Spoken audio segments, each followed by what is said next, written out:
Sadly, I have something I would like to talk with you about if you have a moment.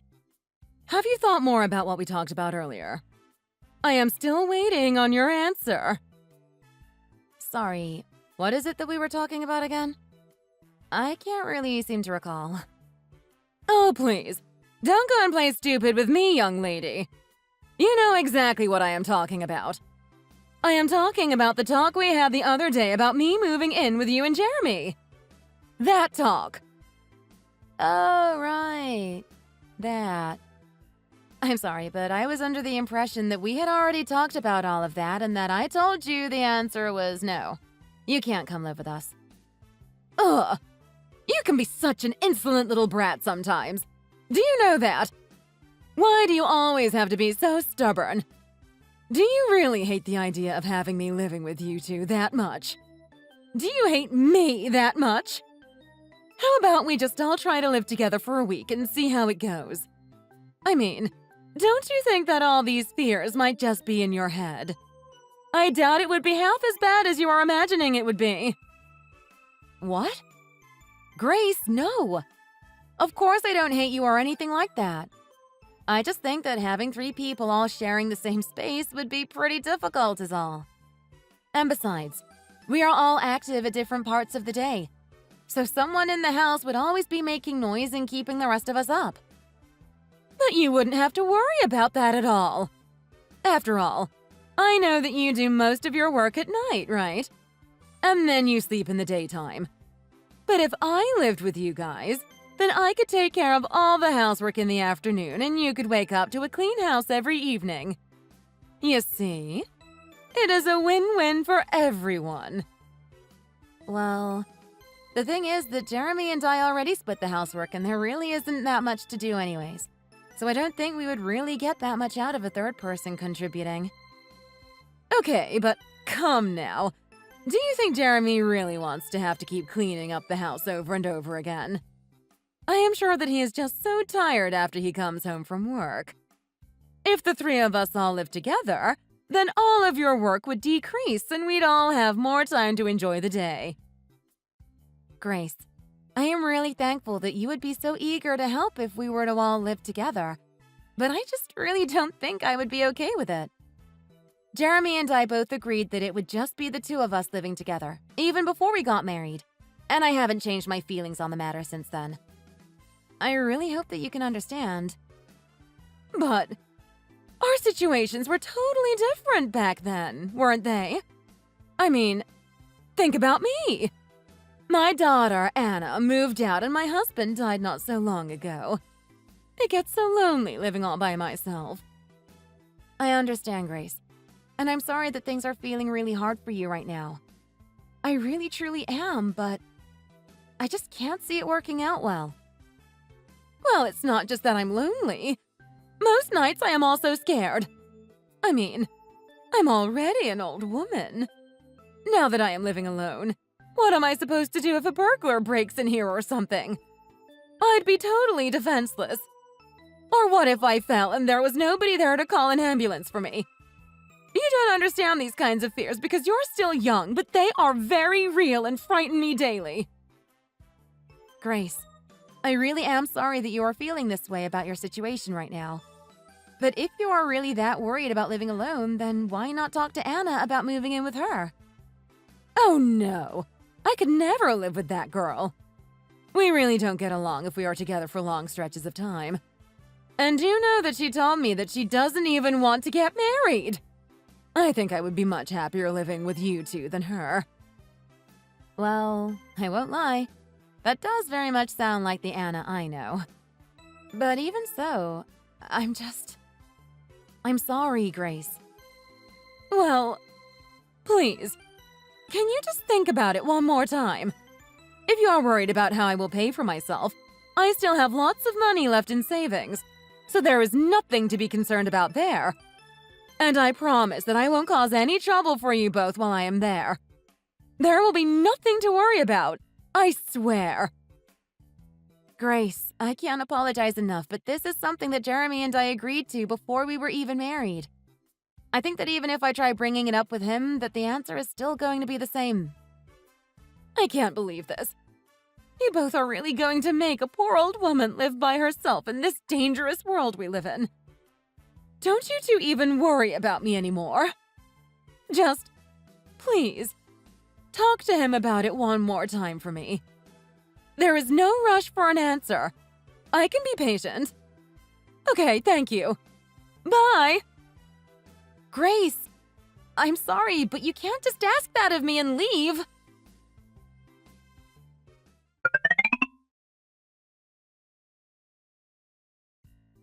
Sally, I just got a text from Jeremy and I am very confused. He told me that he still doesn't want me to live with you both. Why didn't you convince him to let me move in like I asked you? I didn't try to convince him of anything. I already told you the other day that the answer was no.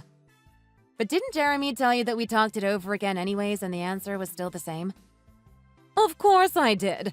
But you were supposed to convince him. That was what we agreed on. I really do not remember the talk going like that. By the way, just what exactly did Jeremy say to you when you two talked about it? Well, you are not going to believe this, but he told me that if I moved in with you two, that it would just be a burden on you. Isn't that ridiculous? He said that I never clean up after myself and doubted that I would do any housework if I moved in. Honestly, that boy can be such a brat sometimes. Don't you think so, Sally? Don't you think that was such a mean thing to say? I know that you don't really feel that way about me, though, right? Look, Grace, I am going to level with you. I do not really like the idea of living with my husband and his mom at all. It just really bothers me, and I know that I would not enjoy it as much as you say I would. Or at all, for that matter.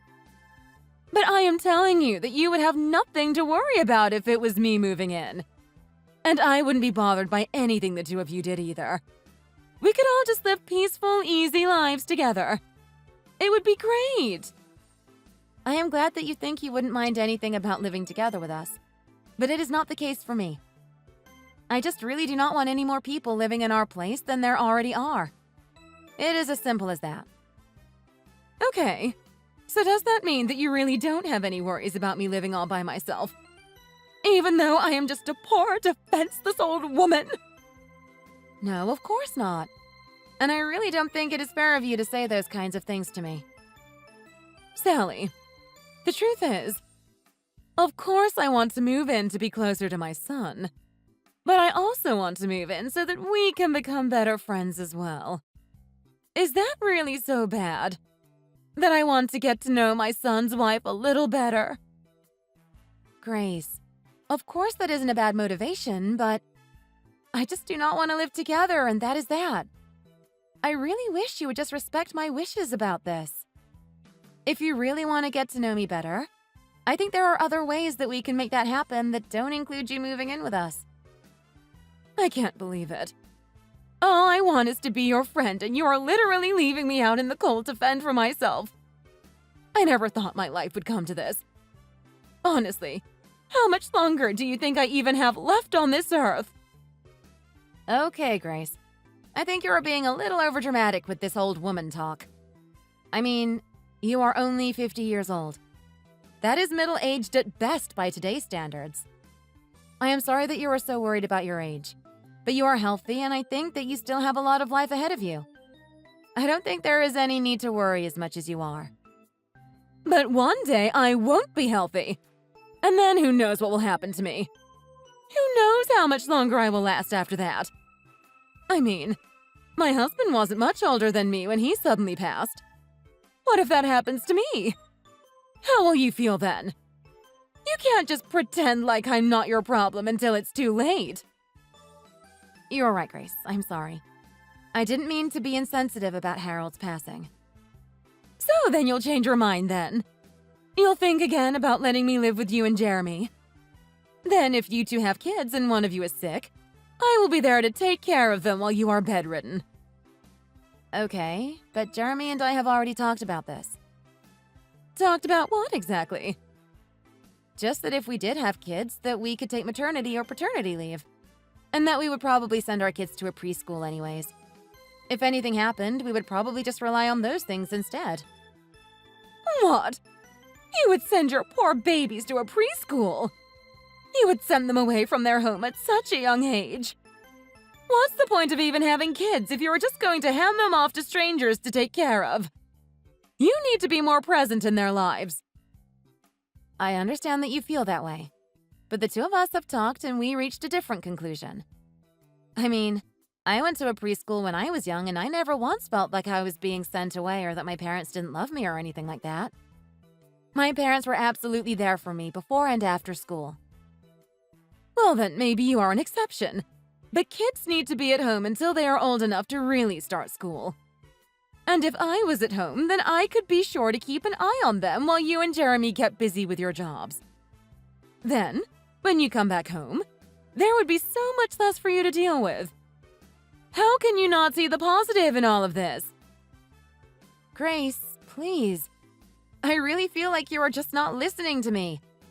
I really appreciate all the help that you are offering us, but the answer is still the same. Well then what would the other do if one of you got sick with something terrible or suffered some big injury and couldn't move?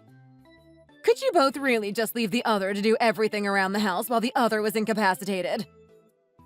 We have thought about what we would do in a terrible scenario like that and have already started putting away some money just in case something terrible like that does happen. But the thing is that something like that hasn't happened yet and doesn't seem likely to in the future. But you can't know that! You never know when disaster is going to strike. Just please, think about all the possibilities. Look, Grace, I am going to tell you this once and for all. You are not going to be moving in with us. That is our final answer and it is going to stay that way. But why? I still don't understand why you won't let me live with you. And just so you know, the answer would be the same even if we were to have kids. In that case, I would quit my job and stay home to take care of them while Jeremy would continue to work. Jeremy and I have already agreed on all of this and do not plan on changing our minds anytime soon. I am your mother-in-law, the mother of your husband. How can you treat me this way? Have you no shame? Look, in our marriage, my parents are just the people that raised me. Of course, I love and respect them, but they have no further say in my adult life than that. And I am very grateful that you helped raise Jeremy into the person that he is today.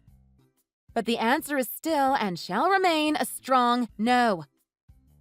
Well, when you marry someone, your spouse's parents are no longer just their parents. They become your parents, too. It doesn't matter who birthed who.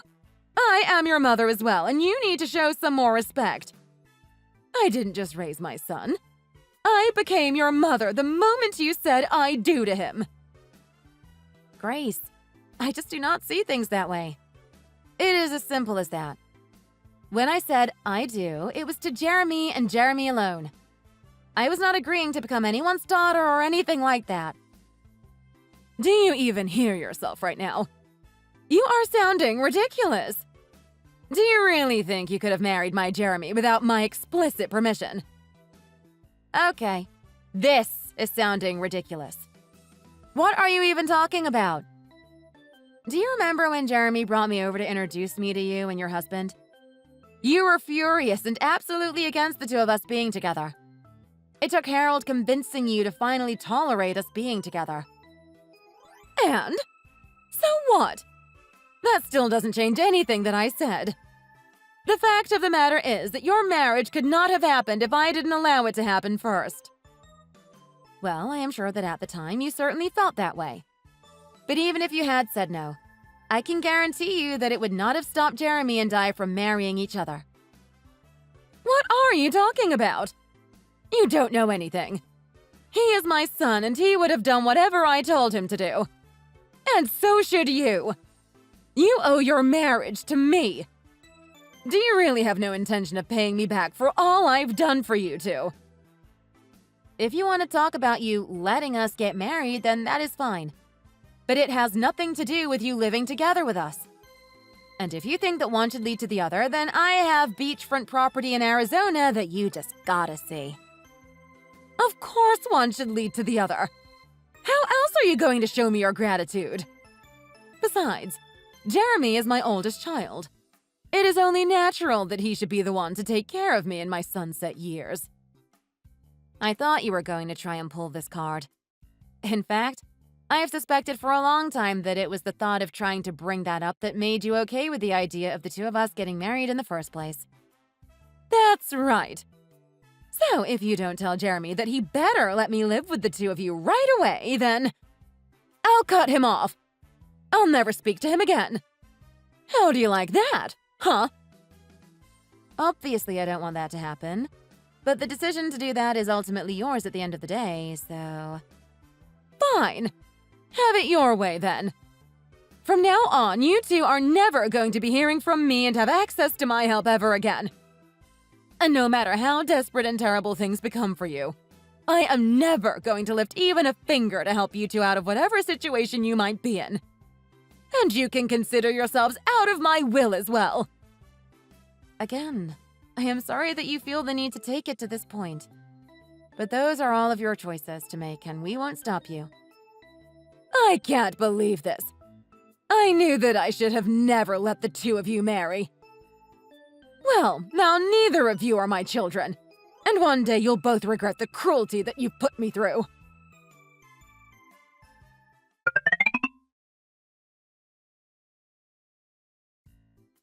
Hello. I am terribly sorry to message you like this suddenly. This is the number for Sally Freeman, correct?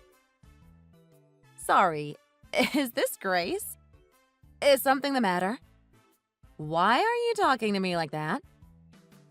Again, terribly sorry to be messaging you like this. Yes, this is the number for Grace Freeman's phone number. But my name is Carl Gray. I am a lawyer hired by Mrs. Freeman. Sorry. What? I don't understand. You're a lawyer she hired. Texting me through her phone? What is this all about? I have come to deliver a message to you in place of Mrs. Freeman. She has told me that lately you have been acting very unstable, and she fears that if she were to contact you directly, that it might result in some kind of violent action being taken against her by you. I'm sorry. She said what about me? That is why I am using Mrs. Freeman's phone to contact you in her stead. Please understand. No, seriously. What is going on here? This can't be real. What is this all about? I know it might seem strange, but sometimes individuals do these things. It is not as unusual as you may think. Anyways, I am a lawyer, and you can trust me. Look, I really don't understand, if I am being honest. This whole thing seems pretty ridiculous. But okay, supposing that you are a real lawyer, I imagine there are much better, less unusual ways to contact someone. No? For example, you could come directly to my house, or call me from a number from your own office, right? Why do you have to message me from Grace's phone?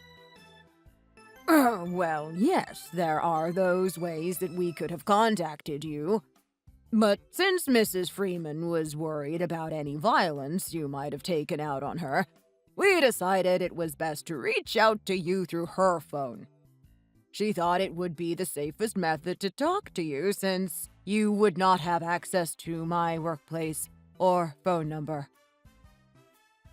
So, you're a lawyer, but you are going to refuse to tell me where your office is or show any kind of proof that you are who you say you are. Am I getting that right? Please, ma'am.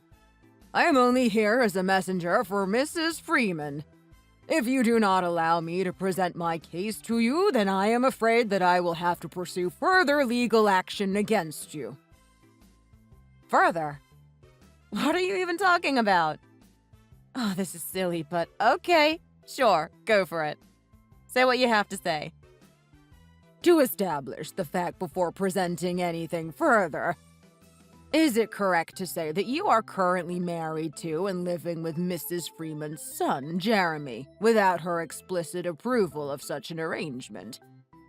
And is it also true that current house you are living in is one that you and Jeremy paid for? Yes, I guess you could say that. Though I don't really think those are things that you need someone's permission to do when it comes to the law. Yes, that is correct. You do not need Mrs. Freeman's permission to buy that house. However, I have been hired to inform you that the current home that you and Jeremy Freeman are currently occupying is, in fact, in violation of the city's building code. Are you aware of this fact? Wait, what? What are you talking about? What violation? The house is in violation of the city's building code, as I have just stated. Given the fact that living in and maintaining a home in violation of said code comes with legal penalties, I am hereby serving you notice that you, Sally Freeman, must vacate your domicile immediately or face further consequences. What even is this? This is ridiculous. The house plans were inspected before ground was ever broken. I'll humor you, though. What part of my house exactly is in violation? I have evidence of many such violations sitting here before me on my desk. Okay, then.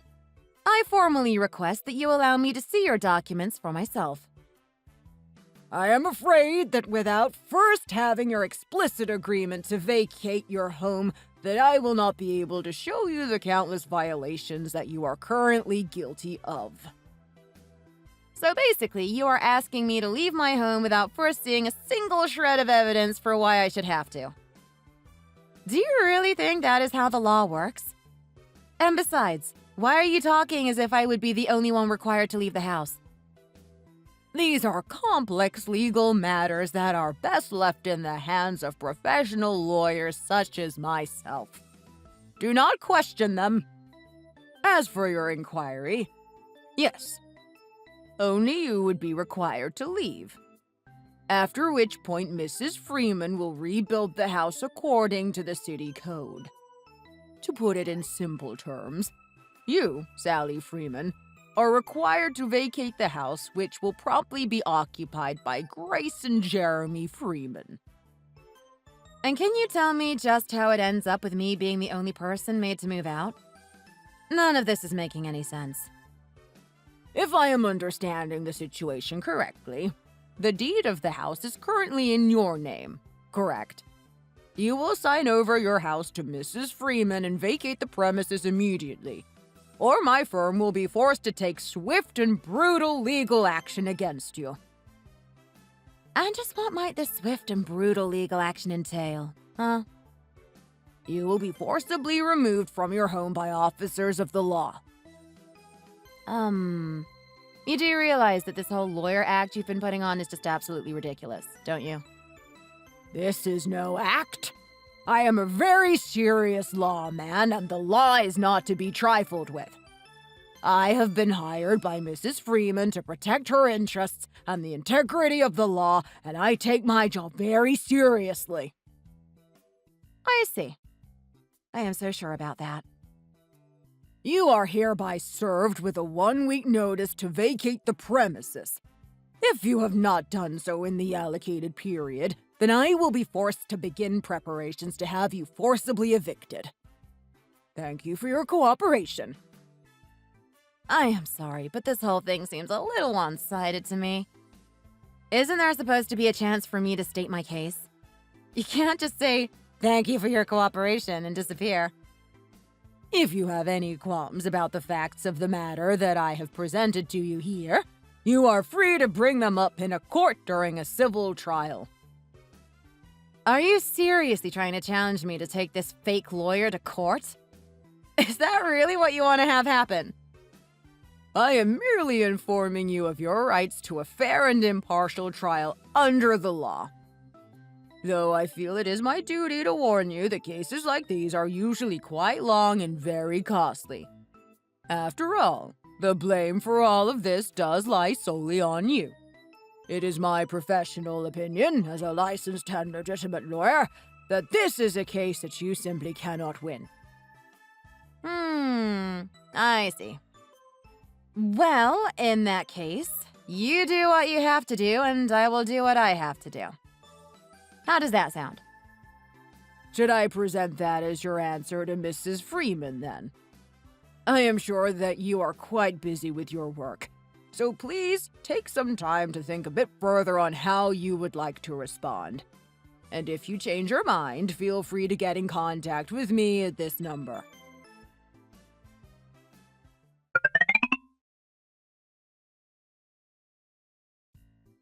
Hello. I am terribly sorry for messaging you so suddenly.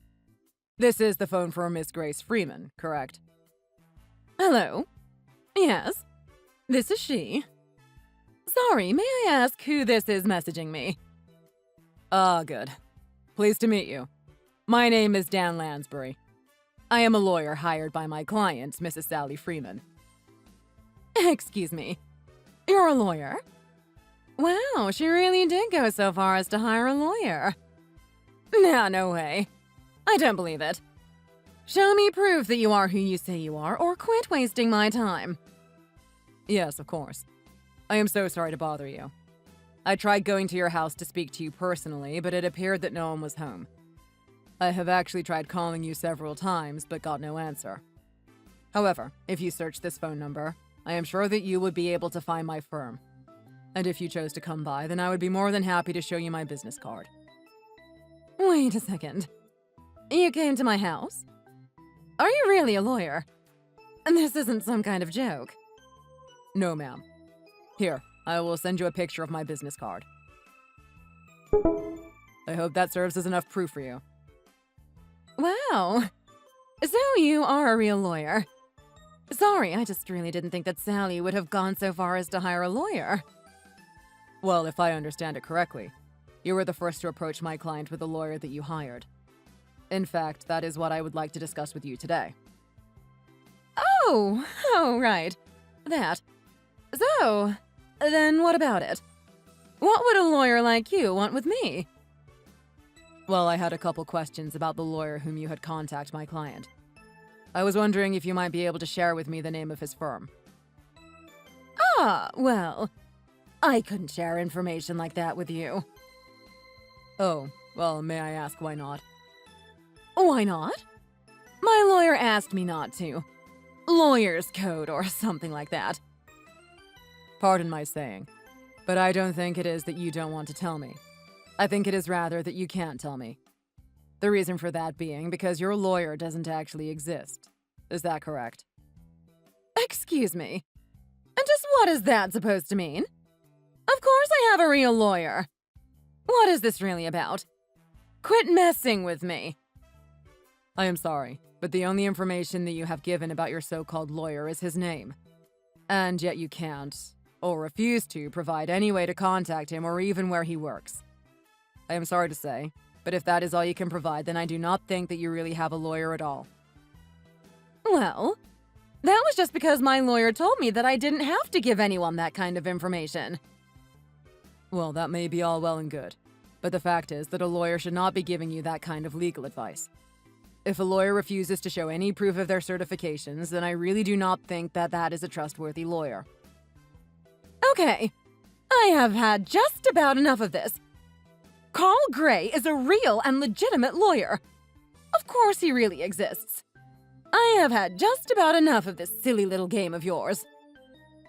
I am afraid that that is simply not true. He does not exist. And just how do you know that? Where is your proof that he doesn't exist? Well, okay, if you say so. But if he really says that he is a lawyer, then please tell me how I might reach this Mr. Gray.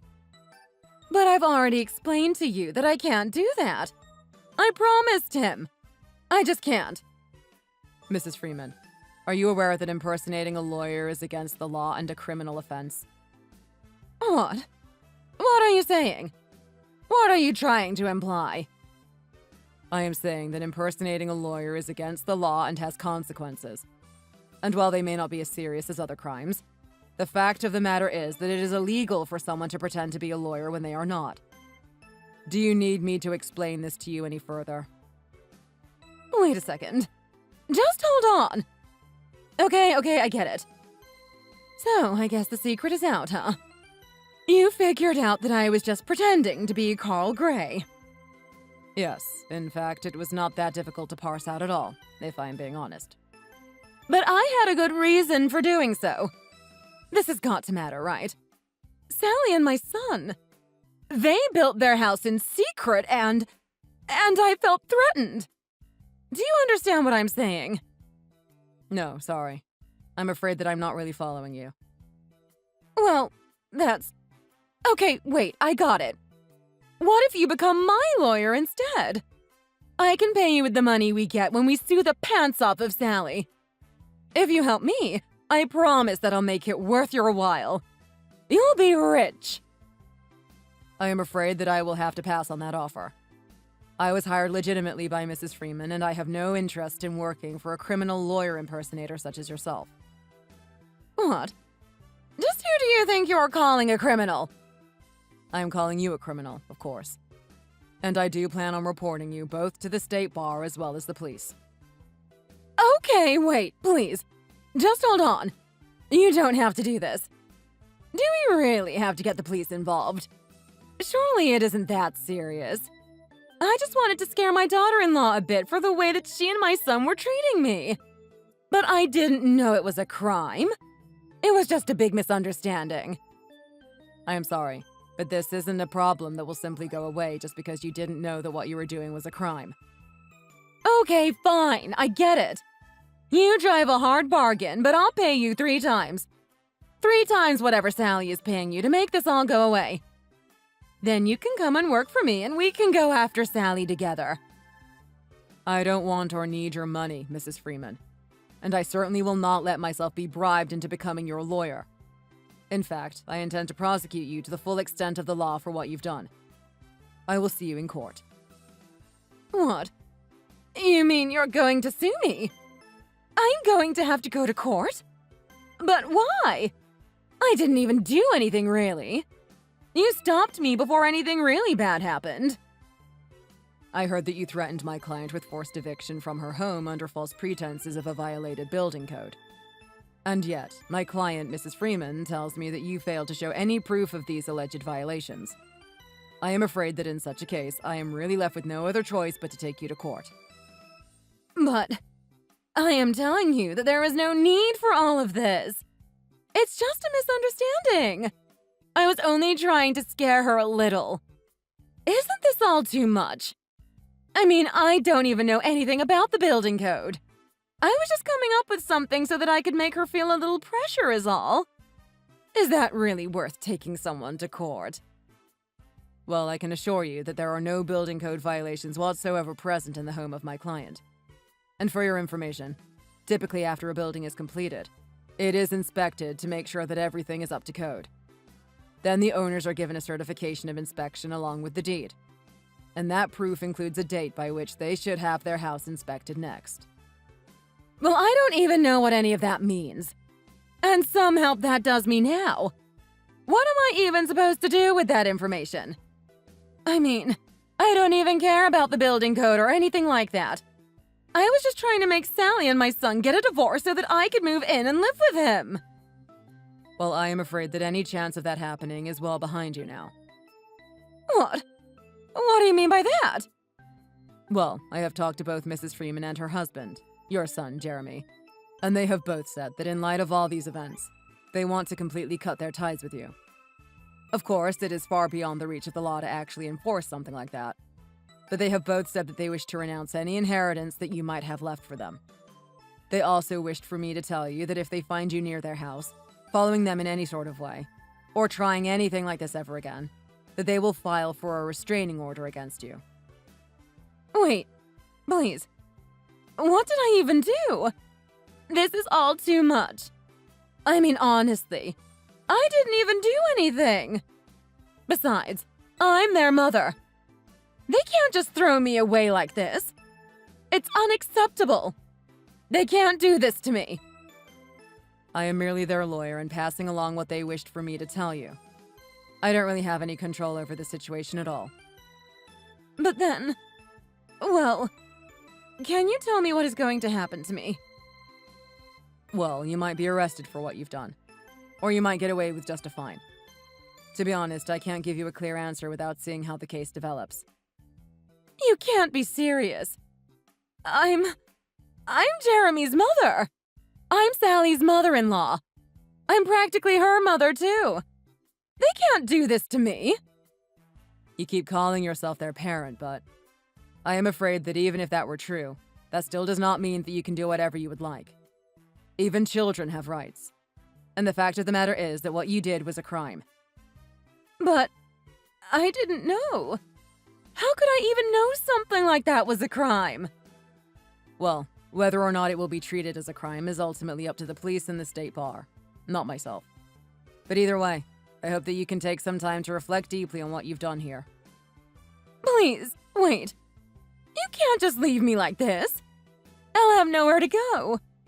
You have to help me.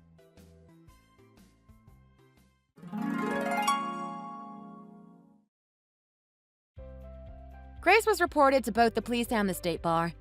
But given that it was only done over messaging and no real harm was ultimately done to anyone, Grace was let off with a mere warning. The court ultimately decided that Grace did what she did due to the stress she felt from her aging. After hearing about that, however, Grace's daughter Anna also decided to cut off any contact with her mother. As for Jeremy and I, we followed through with our promise of cutting her off and never had anything to do with her again. Thank you for watching. If you liked this video, please give it a thumbs up and don't forget to subscribe to see more content like this. Where are you right now, Carolyn? I went out to get a few things. I haven't quite gotten everything on my list, so we're just getting the last couple things that are missing. What's up? Do you have everything ready for our trip tomorrow? I have just spoken with Daniel and Andrew, and they're both still not done. I'm actually out picking up the last few things we need. Daniel actually decided to come along with me since he lives fairly close by. He wanted to talk to me about something about his work. I'm glad you thought to include him. He could stand to get out of the house. He did seem rather eager to join, even if he doesn't really need anything. His job seems really stressful, and he seems like he's looking for a change. And I thought that maybe me or my dad could help him. Either way, we've had a good time talking about the trip as well. I'm looking forward to it. We're just about done here. I'll be heading home soon. Good. Be sure we have enough for a week. The cabin in the mountains is fairly far from the city, so we should bring as much as we can so we can minimize the time we spend driving into town. Of course. If anything, I have overbought a bit. It should be more than enough. We'll be doing quite a bit of hiking, so I hope you have comfortable shoes. Don't worry, I just broke in a new pair of hiking boots. I'm a pretty experienced hiker, so I'm getting ready for anything you might throw at me. Good. I'm really looking forward to it. All the pictures of the cabin Andrew showed me make it look so beautiful. It looks like a photo out of a home design magazine. I'm sure the stars will be striking out in the woods like that. Have you and George stayed there before? This will be the third time, actually. We've stayed a couple of times previously a few years back. The owner of the cabin is an old friend of my father's from school. It must be nice if you've gone a few times already. I'm so excited I'm going to finish packing the moment I get home. Be sure not to overpack. You might have to haul your suitcase much farther than you might expect.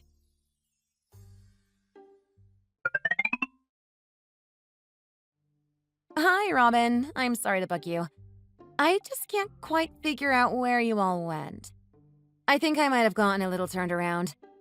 I already asked Andrew, but he doesn't really seem to know that well either. And he went ahead with you and Daniel and George. We've already gone back up the mountain without you. We happened to come across the owner and he took us back in his car. So I suppose you'll just have to find your own way back. Why did you leave me behind? You were taking too long looking at souvenirs in the gift shop, so we decided to go on ahead. I told you we were leaving. I was just about done with everything. I was checking out when you told me you were going. It wasn't going to take me more than 5 minutes to finish. You could have asked him to wait. You should have thought of that earlier. You are starting to become a nuisance. And now you're becoming even more of a bother by getting lost in the mountains. We'll have to send a search party after you at this rate. It's just like you, a poor useless woman, to do this to us. If something happens, it will cause us so much trouble. You do know there are bears in the mountains around here, yes? You better find your way back before one of them makes you his dinner. Did you leave me behind on purpose? I may have done that. Why are you singling me out like this? Because you annoy me. And you're not the kind of woman I wanted for my son. You're so much older than him. He could have found someone much younger and prettier, and you tricked him into marrying you somehow. I didn't trick him at all. He was aware of my age from the very beginning, and he never seemed to have a problem with it at any point in our relationship. He was the one who pursued me, actually. I wasn't all that interested at first, but he initiated the relationship. Like I'd believe that. You're the same age as my oldest son, and yet you married my youngest. Isn't that strange to you? You married your classmate's younger brother. I suppose it is a little odd. But I didn't meet Andrew until well after we had both graduated. The age difference isn't that strange at our age. If anything, it's fairly normal these days. Aren't you older than George? That's irrelevant. And we were still in the same year in school. I guess things were a little different back when you got married. And you did get married much younger than we did. But I really don't see what the problem is. Times have changed, and our relationship is much different than yours was. It still raises plenty of questions. Many of my friends have given me strange looks when I have to explain to them how you met. How we met? I mean, I suppose we did meet online. Or, well, connected. I did know him when he was younger, but only because I knew Daniel. And I wasn't really friends with him or Daniel when I was younger. Either way, it's inappropriate. It reflects poorly on our family for my son to have married a cougar like you. Cougar? I'm only 4 years older than he is. And I'm only 30. I'm hardly a cougar. All that aside, it doesn't excuse how you leech off him. You spend all your day at home barely doing anything. That's not true at all. I work just as much as he does, if not more. I doubt that. He tells me that you leave the house a few days a week at best for maybe a couple of hours. And the rest of the time you lock yourself inside and stare at your computer all day. It hardly sounds like work to me. All of those times I leave the house are for meetings or other things I have to do for my job. And the rest of the time I am generally doing other work-related things, or making phone calls to clients. I do have quite a lot to manage in addition to my clients as well. What exactly is it that you do that keeps you so busy then? Well, I work from home a lot. There's plenty to do, I assure you. Why do you only leave the house a few times a week? I'm a home care nurse. I visit my clients regularly to check in on them and make sure they're getting their proper medications. But it's only an occasional thing. Most of my clients are fairly independent, but they need someone to monitor their condition and ensure that everything is going well. So I generally go over once a week or so to check in on them, or sometimes more if something happens or if they're traveling or the like. I've never heard of any nurse like that. Admittedly, there aren't many nurses that do what I do. Most work in more long-term or regular positions. I really only tend to a few clients I've had longer term when I worked more regularly. My current clients are mostly people I've worked with for years that I've kept on as a favor to them. Something about this doesn't add up to me. I very much doubt you're telling me the whole truth. And even if you are, I imagine you hardly make any money doing whatever it is you do. You clearly have no work ethic. All you do is laze around and goof off. Hardly. My work is far from easy. I have quite a lot to juggle, even beyond my nursing work, which is hard enough as it is. Not to mention that I do quite a bit at home aside from my job. Andrew helps with the housework, but much of it falls on me since he tends to be in the office much of the week. So if anything, I end up doing double in a lot of ways, which is already quite a lot considering what I do. None of this sounds very difficult to me. What it sounds like to me is that you're living a life of luxury, lounging around at home like a princess while my son works 50-hour weeks. You're just a good-for-nothing leech preying on my poor Andrew. I would tell you you have it all wrong, but you seem fairly insistent that you know better than what I'm telling you. So I suppose I should ask what you would rather have me do? It sounds like you don't want us to move in with you anymore. Well, aren't you just moving in because you can't afford to live on your own? I bet you trapped him in a marriage just so you could have some place to sleep and so you could take advantage of our generosity. My understanding was that you requested that we live together in the first place. Andrew said you were lonely and wanted us to move in since the house felt so empty with just you and George. I actually wanted to stay in our old place, but he was insistent and I agreed for his sake and yours. I may have asked him to move in, but I'm sure Andrew is the lonely one now. He works so long and hard and sees nothing for it from you. All you do is take advantage of him. I'm sure we'd all feel much better with you out of the picture. Do you really feel that way? It doesn't seem like Andrew does, at least. But I didn't realize I was such a problem for you. I was under the impression that you were the one who wanted us to move in with you. And the only reason I thought we were staying is because you wanted us to. I didn't think you were so opposed to us living with you. All I was trying to do was prevent Andrew from living in whatever dirty rundown hovel you were running. I've heard how much of a miser you can be. Didn't you used to live in that horrible condo? I did live in a bit of a rough part of town when we first met, but I was finishing nursing school at the time. I was working and going to school and was trying to save some money for a business while doing all of this, so I had to economize to make it through. But I was living in a much nicer place by the time we got engaged. And things are much, much better off now. Our place before we moved in with you was quite nice, if I do say so. Andrew never had any complaints. I wish you would have come and visited. I'm making much more than I was back in nursing school, after all. Quite a bit more, in fact. Well, if that's the case, then you should be able to find a way to get back on your own. We'll be leaving soon, but you'll need to find your own way back. I hope you can figure it out. Maybe you can find some sort of leech farm out here that will take you in.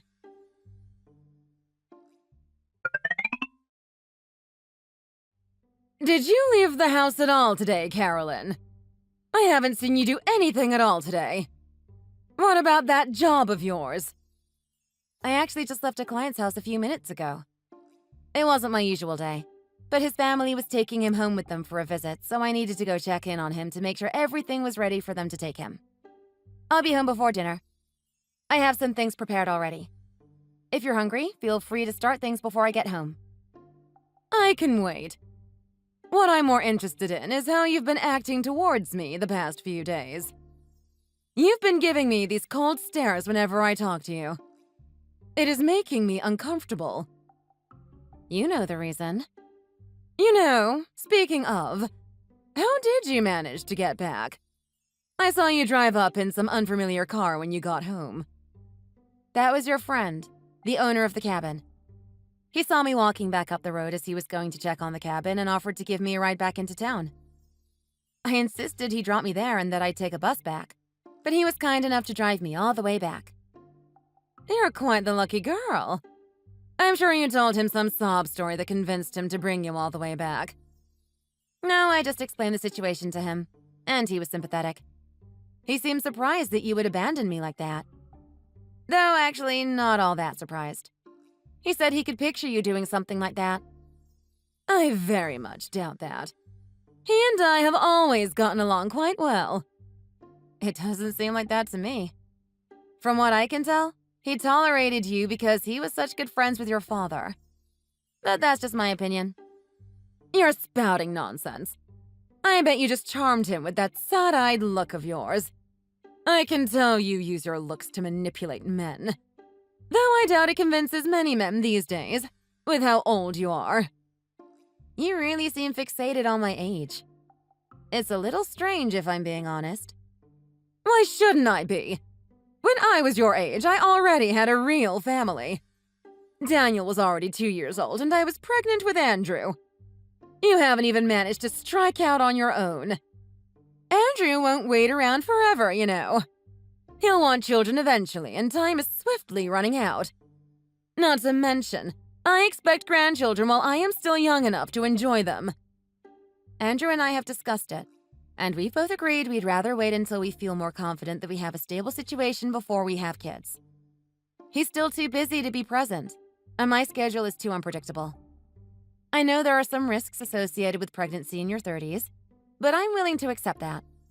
And Andrew is good with it too. If anything, I was the one who wanted to start a family earlier, but he insisted that we wait until we're more settled. That seems like a very convenient excuse. If you make it about Andrew, then you think I won't push back. It won't work. I'm just telling you what he said. I'm not trying to deceive you or anything. I just thought you should know how I actually feel. Then if that's how you actually feel, why haven't you tried to start a family yet? Daniel's wife has already had one child, and she's 2 years younger than you. I'm not sure how much longer you can wait. I'm sure it'll happen when the time is right. We'll have a wonderful child when I'm ready. When? Seems to be more of an if, don't you think? Especially at your age. I really don't want to discuss this with you anymore. If you don't believe me, I'm not sure I can do anything to convince you. I doubt you can either. Anyway, I'm nearly home. If you'd like, I can go to the store and get some steaks for dinner. I have some things ready that we can eat with them, and you seem like you could use a nice dinner. Are you really going to go shopping? I'm surprised you're even bothering. But that will be fine. Well, in that case, I'll stop off at the store on my way home.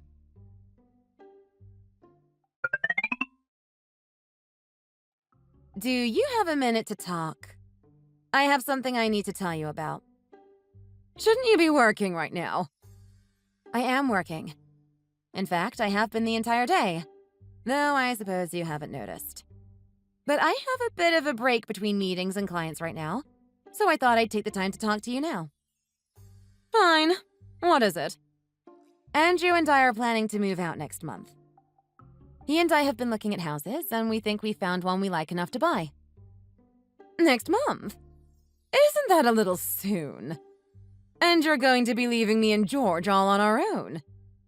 Wasn't it you who said you'd rather have me leave? I suppose I did say that.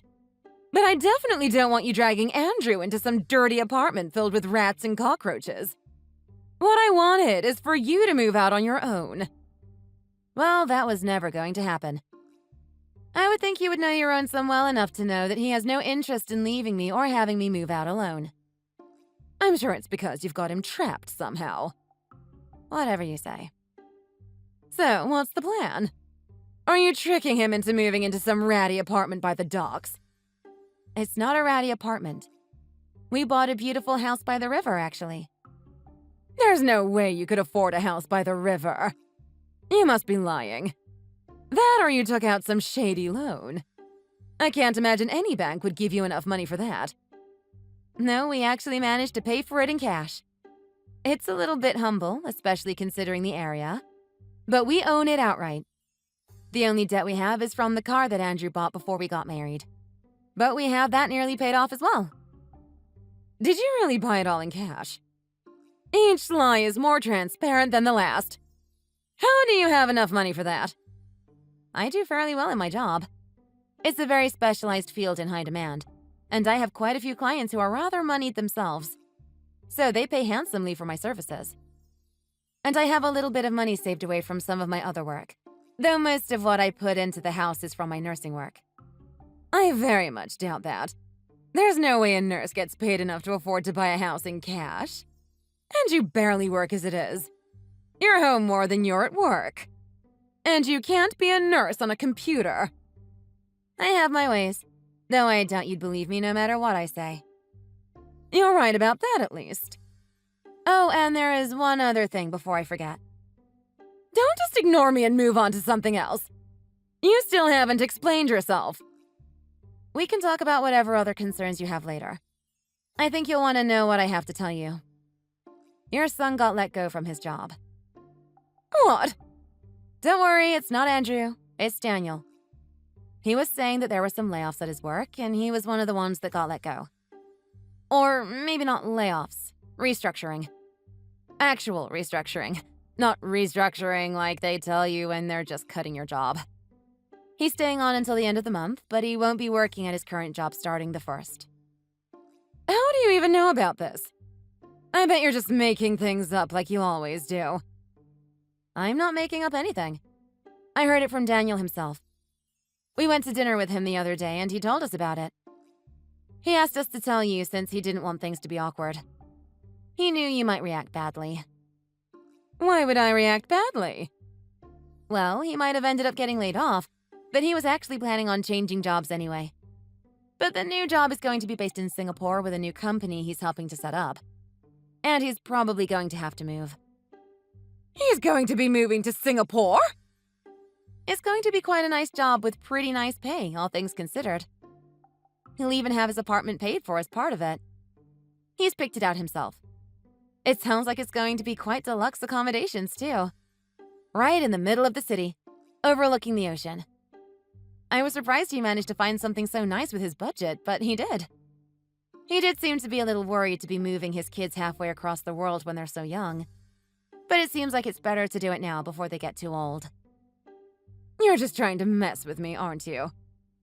I promise, all of this is true. There's no way! I don't believe any of it. How did he manage all of this? Well, he did have a little help. From who? My father. Did you not know? My father is the head of a major trading company. I'm sure you met at the wedding, but I guess you've never spoken with him much. But he helped Daniel find this new job. It's with a firm that he does quite a bit of business with, so they were quite happy to take care of Daniel at my father's recommendation. Do you really think you're going to make me believe that your father really runs a company like that? He was just some sort of salesman. He sells medical supplies or something, right? Yes, but he does it in huge quantities on an international scale. Surely he told you about it. I know he gives his business card to just about everyone he meets. I don't remember him mentioning anything about this. I know I would have remembered if he had said. Well, I'm sure he did. Maybe you've just forgotten. I'm sure I didn't forget. Well, then do you remember what my job is? You're a nurse. That's all you've talked about. Well, yes, I am a practicing nurse. But that is not my main job. I do that on the side to maintain my license, and because I enjoy working with the elderly. I'm actually the owner of a medical supply company, who sells specifically to nurses. And the company Daniel is working for is mine. My father had to restructure his company due to some changes in how they were handling the domestic market. And he sold part of his business to me. Which is how Daniel ended up working for my company instead. It's a small world, isn't it? It's sort of a coincidence that this is how it worked out. I didn't even realize Daniel was working for my father. And he didn't know who he was either. But it all worked out great. It didn't work out great at all. You're taking both of my sons from me. First you marry my poor Andrew like a predatory cougar. And then you whisk my Daniel and his family off to Singapore. I didn't really do that much. The Singapore expansion is actually Daniel's idea. He was pitching it to my father before the restructuring, but my father decided they couldn't handle it and handed it off to me instead. It's actually something of a joint venture. The company will be subsidiary under my company, but my father has agreed to invest in it as well. So we actually all win in the end. I get to expand my business overseas, my father gets to focus more on domestic work while still having some international business, and Daniel gets to follow his dream of working overseas. He was telling me that he's been looking to move overseas for quite a while now. I wonder why he never told you. Maybe because he was afraid you'd react poorly. Like this. I have absolutely no clue what you're talking about. I'm reacting perfectly reasonably. You seem rather upset to me. This is just my opinion, but I think you should be proud of your son. He's doing something rather bold by moving to Singapore to start what is effectively a brand new business. Even with all the support of my company, He's still going to face a lot of challenges. You had to have tricked him somehow. This must be some kind of trap. I know my son. He would have mentioned this to me before. Maybe he did. You seem rather eager to ignore or dismiss any information that you don't want to hear. You're lying again! You must be lying through your teeth. You can ask him yourself if you really don't believe me. He won't tell you anything different than what I have. You must be some sort of witch. Charming both of my sons into leaving me. I'm no witch. I'm just your daughter-in-law. And I'm also a successful businesswoman. And a nurse. I care about my clients, my family, and my work. How much are you making doing all of this? I knew you were lying about the nursing thing paying enough for a house. Actually, I did afford it with just my nursing income. Of course, the money I make from the company helped offset some costs. But I keep that money separate, and I try my best to reinvest what I can into the company. How much do you make then? Taken all together? Oh, probably $800K. Though in reality, it's much less. My nursing practice earns me a comfortable 6 figures, though not much more than that. The rest of my money is invested in my corporation. It isn't really mine. And I also make sure I pay my fair share of taxes, which does eat into that total a bit. What? You must be a millionaire! I suppose my net worth is a few million, though I'm not terribly concerned with that. I'd rather help people with my money than hoard it. If you're making that much, then your father must make 10 times that. To be honest, I don't really know how much he's making. He does make a bit more than I do, though. Why would you even marry Andrew if you make that much? He's just a normal man with a boring office job. You could marry anyone you wanted with that kind of money. I married him because I love him. Why else would I marry him? I'd rather marry someone I love than marry someone who cares only about my money. Anyway, that's all I really have to say on the matter. Wait, I'm not done with you. Are you trying to take my sons away from me? Why are you doing this to me? I'm not doing anything. I'm just helping your sons do what they want to do. None of this was my idea. Andrew wanted to move. Daniel came to me about moving to Singapore. Any issues you're having with them is between you and them. Either way, I am on my way home. I'll be making dinner tonight if there is anything you want me to make. I'll see you this evening.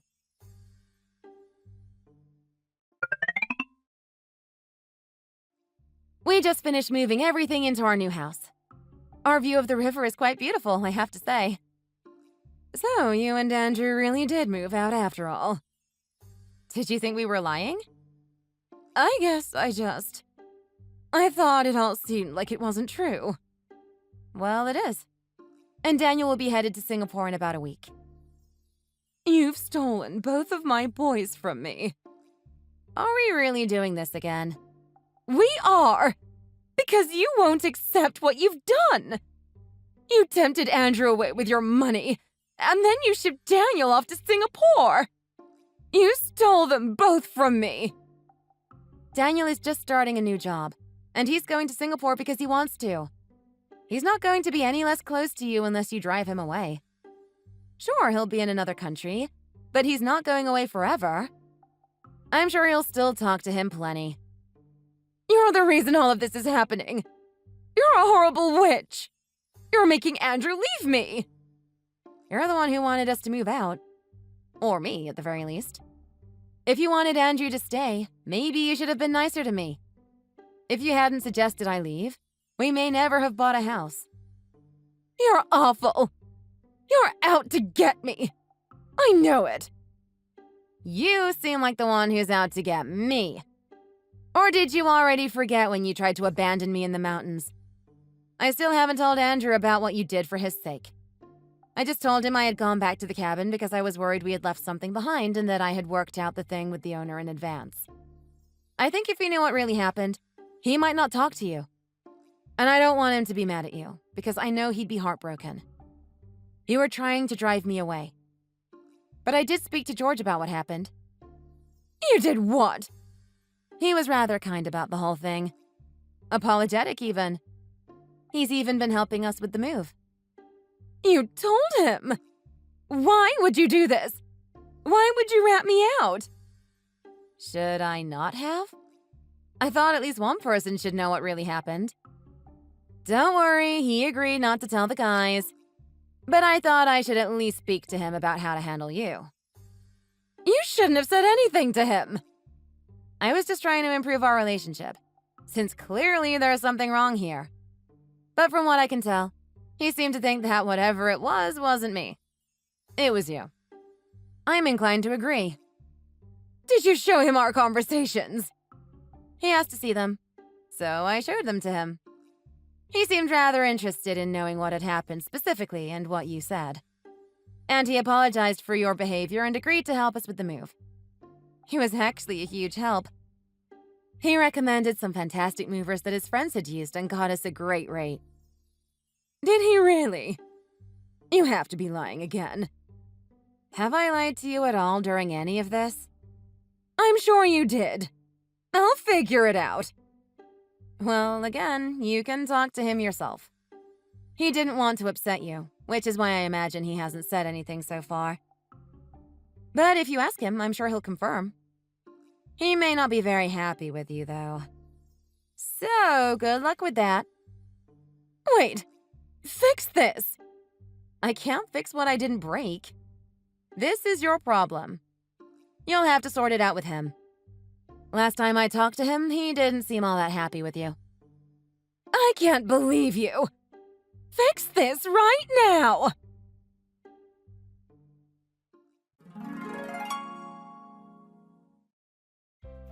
Once George found out about Robin's behavior toward me, things quickly began to fall apart. My in-laws ended up having quite a big fight, which ended with Robin kicking George out of the house. Since we had plenty of space in our beautiful new house by the river, we were glad to take him in.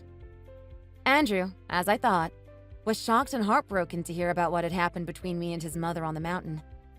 He was very apologetic and sweet about it, but I could tell he was both sad that I didn't tell him sooner and disappointed and angry with his mother for doing it at all. Daniel soon found out as well, and as far as I know, has stopped talking with Robin less than a week before he is meant to leave for Singapore. I've heard that he's considering uninviting her to the goodbye party that we're throwing for him. Since then, I've been getting quite a few messages from Robin, begging me to fix the problem she caused. Of course, at this point, there is nothing I can do, and, at Andrew's request, I blocked her number. It's unfortunate that this is the way it ended, but my mother-in-law has no one to blame but herself. As for Andrew and I, we've decided we're going to start trying for a baby. Now that we have a beautiful house and have gotten a few things situated, the time feels right. I'll have to step back from some of my work, but I may hand some of the nursing supply business off to others so I can keep up my home care work. I do hope that Andrew can forgive his mother soon and that George can move back in, but we're happy to have him in our new home for as long as he needs. It's not the happy ending I had envisioned for myself, but in some ways, it's more like a fairy tale than I had ever imagined. After all, fairy tales just seem to be filled with evil mothers. I just didn't expect that mother to be my mother-in-law. Thank you for watching. If you liked this video, please hit the like button and subscribe for more. See you next time.